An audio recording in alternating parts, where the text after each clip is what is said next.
Et coucou Salem, bonjour à toutes, j'espère que vous allez bien. Donc je vous retrouve dans cette vidéo qui fait suite à la vidéo précédente. Donc si vous ne l'avez pas vue, je vous conseille d'aller la voir puisque c'est la première étape de ce que je suis en train de faire. Et ce que je suis en train de faire, c'est de confectionner un t-shirt. Pour rappel, c'est le t-shirt Cops acheté sur la plateforme Makerist pour la somme de 3 euros. C'est un t-shirt que j'ai acheté pour m'entraîner dans les t-shirts, dans la couture, parce que comme vous le savez peut-être maintenant, je suis débutante et je débute et j'avais envie de débuter avec vous. Donc c'est vraiment pour les débutantes cette vidéo. Si vous êtes confirmé, avancé, intermédiaire, je ne sais pas si ça va vous intéresser, mais en tout cas si vous tombez dans cette vidéo et que vous êtes avancé dans la couture, n'hésitez pas à me corriger si vous avez le courage de regarder jusqu'au bout, à me corriger et à me dire ce qui va peut-être pas dans ce que je fais, dans la manière que j'entreprends mon confectionnage de t-shirt. Donc voilà, qu'est-ce que j'ai fait? J'ai corrigé depuis la vidéo précédente. Je vous avais dit que j'avais noté sur le calque l'intitulé de ce que c'était. L'intitulé de ce que c'était, donc t-shirt, cops, la taille. Donc du coup je l'avais fait à l'extérieur du patron. Je l'ai corrigé, je l'ai réécrit sur les 3 parties parce que c'est un t-shirt avec 3 parties, le dos devant, le dos, le devant et les manches. Donc je l'ai réécrit sur les 3 parties. Qu'est-ce que j'ai fait? J'ai préparé mon tissu qui est là.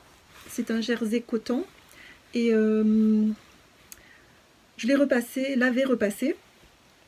Je vous avoue que je ne repasse jamais les jerseys coton quand ils sont déjà confectionnés.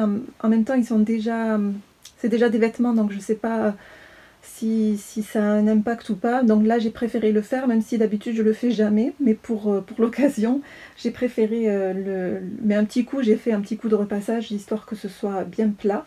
Et voilà, il est déjà prêt. Donc je vais le positionner pour poser le calque dessus et faire mon découpage. Donc voilà, je vous invite à vous installer, pas pour 3 heures parce que ma vidéo va durer qu'un petit quart d'heure, mais voilà, je vous invite à regarder la suite avec moi. Et on commence tout de suite avec le positionnement du calque sur le tissu.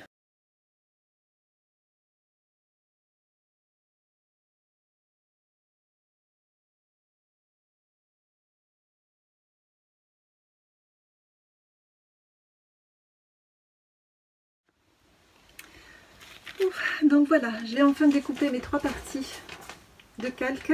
Je suis contente d'avoir pu tester ce papier calque. En fait, c'est pas vraiment du papier calque. Enfin, ça sert de papier calque, mais à la base, c'est un sac. Et franchement, il est super pratique pour le découpage parce que quand c'est des lignes droites, ça coupe le ciseau, il glisse tout seul. Il faut faire attention justement que ça glisse pas trop. Mais surtout sur les arrondis, j'ai essayé de m'appliquer et de faire très doucement pour pas dévier à droite ou à gauche.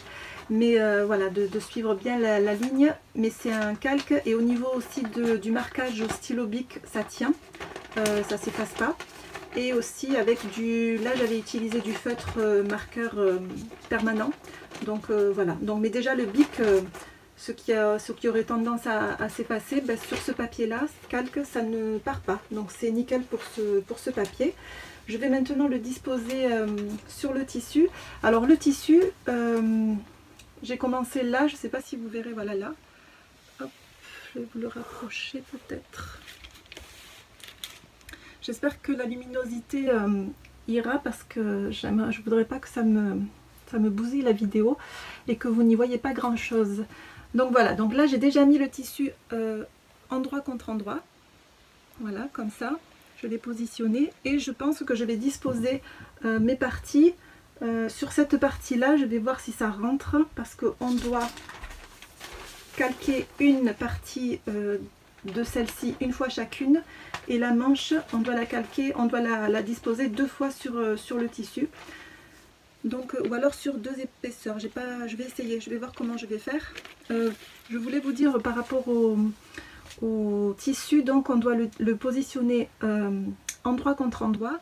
Et le droit fil, en fait, là sur le mien, ça va, il y a des motifs, ça peut m'aider à voir dans quel sens je vais positionner mes calques. Mais quand il n'y a pas de motif et que c'est des tissus unis, Alors d'après ce que j'ai compris, le côté le plus stretch, il est perpendiculaire au droit fil. Donc le droit fil, moi je l'ai indiqué sur le calque, donc ça va m'aider. Mais le motif déjà, il aide beaucoup à voir dans quel sens on va positionner nos calques. Et il faut quand même faire attention que le motif ne se retrouve pas à l'envers, c'est-à-dire à disposer les motifs en sens inverse, quoi.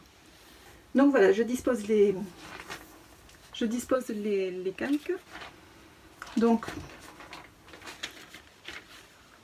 on a dit, je vais y arriver, on a dit milieu dos au pli, donc le côté qui est tout droit, je vais le mettre du côté qui est plié, donc comme ceci. Et aussi, qu'est-ce que je voulais ajouter? Sur ce patron, les marges de couture ne sont pas incluses, donc on nous demande de rajouter 0,7 mm. On nous demande de rajouter 0, y arriver. On nous demande de rajouter 0,7 mm de marge de couture tout le long du t-shirt, sauf en bas où il y aura 1,5 cm. Donc pareil pour la deuxième partie, et la manche, idem, le côté, tout le pourtour 0,7 mm, et en bas, tout le long là, 1,5 cm de marge de couture. La manche, finalement, je la caserai quand j'aurai découpé les deux premières parties, parce que là, sur ce côté-là, j'ai pas de place, donc je verrai ça tout à l'heure. Donc je vais commencer par le dos et le devant, que je vais placer ici. On va essayer de bien faire les choses. Voilà, je vais épingler pour être sûr que ça va pas bouger, et je vais chercher une règle pour mesurer à peu près le 1,5 cm ici et 0,7 mm ici. J'arrive. Voilà, donc ici j'ai une règle. Je vais d'abord je vais épingler le calque sur le tissu.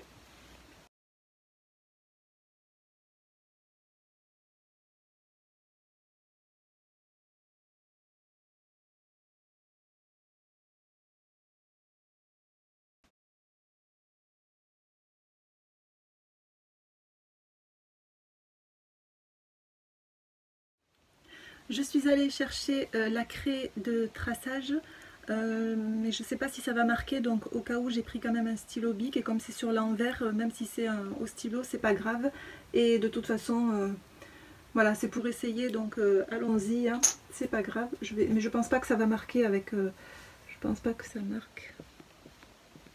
Non, ça marque pas trop, je vois pas trop.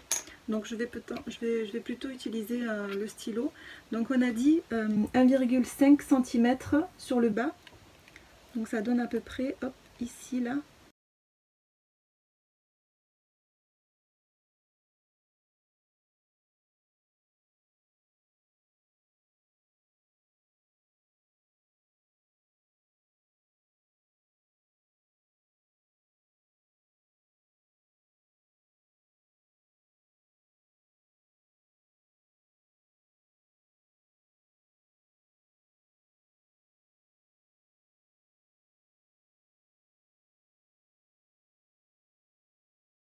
Donc là j'ai fini de tracer pour les deux parties. On a dit 1,5 cm sur le bas de chaque, et j'ai pris moi 1 cm sur les côtés. Finalement je me suis dit 0,7 ça va être trop galère, donc je me suis dit je préfère avoir un peu plus de... Enfin je préfère avoir de la marge que pas, donc voilà, j'ai fait ça. Je vais maintenant découper, et je m'occupe de la manche et je vous retrouve après.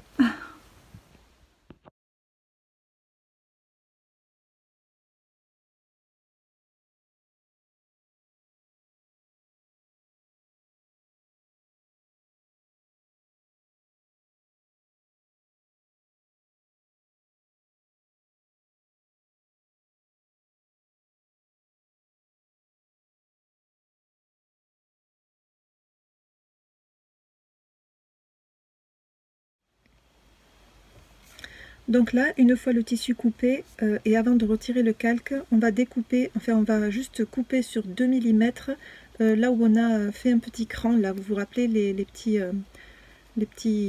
crans sur le calque, on va juste couper, donner un petit coup de ciseau sur 2 mm. Comme ça en fait, tout simplement.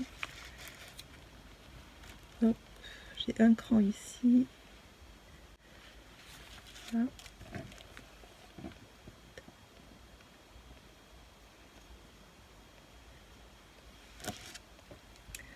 Voilà, et on s'occupe maintenant de la bande d'encolure. Donc là,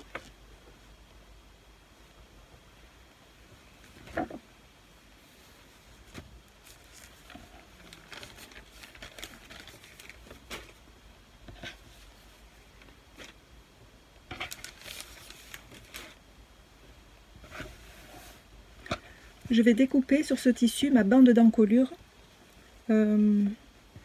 Alors on nous explique sur le livret d'instruction de découper sur 4 cm de hauteur, et la longueur on va la calculer en fonction de la longueur totale de l'encolure, qu'on va multiplier par 0,8, et on va ajouter à cela les marges de couture qui sont normalement de 0,7 mm, mais moi j'ai coupé sur 1 cm, donc je vais rajouter 2 cm au total. Donc je fais ce calcul, je coupe ma bande d'encolure et on se retrouve après.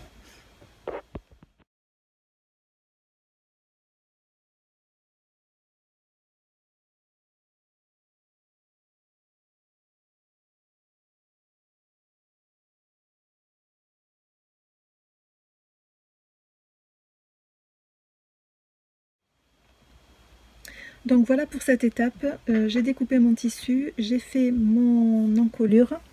Donc voilà, je pense que je vais m'arrêter là pour cette vidéo. Parce que je ne peux pas vous filmer, je ne suis pas équipée pour vous filmer en train de coudre. Il ne me reste plus qu'à assembler en couture les différentes parties, de poser l'encolure. C'est je pense l'étape la plus délicate en fait pour une débutante. C'est vraiment de poser l'encolure, parce que le tissu, lorsque je l'ai coupé, je n'ai pas eu de soucis. Alors ce que je retiens en fait, c'est il faut avoir l'habitude quand même de couper, parce que c'est quand on n'a pas l'habitude, même si c'est un essai, voilà, voilà, il faut, pour être à l'aise, il faut avoir coupé du tissu avant pour être à l'aise lors de votre projet, grand projet, celui que vous voulez vraiment ne pas rater. Il faut avoir coupé et à l'aise, et que vous n'ayez pas peur de, voilà, d'y aller et de savoir où vous allez quand vous coupez. Voilà, moi j'ai encore, je pense, de l'entraînement à faire, ça c'est sûr. Mais voilà, ça m'a bien plu. Et sinon l'étape de découpage de tissu m'a paru facile. J'entends souvent les podcasteuses se plaindre, enfin qui n'aimaient pas se plaindre en fait, mais qui n'aimaient pas lorsque les marges de couture n'étaient pas incluses dans le patron. Moi ça m'a pas gênée, alors peut-être que je changerai d'avis plus tard, mais je trouve que en fait voilà, si on a peur enfin si on veut diriger l'aisance en fait de son vêtement, en fait contrôler plutôt l'aisance de son vêtement, rajouter un peu plus ou un peu moins de marge de couture, je trouve que c'est pas plus mal. Alors je dis ça, mais je vous dis, je suis débutante, donc peut-être que je changerai d'avis plus tard, ça c'est sûr. Enfin on verra par la suite. Donc je vais vous laisser là pour cette vidéo, et je vous montrerai le final dans une prochaine vidéo pour un podcast peut-être. Je vous dis à bientôt. Bye.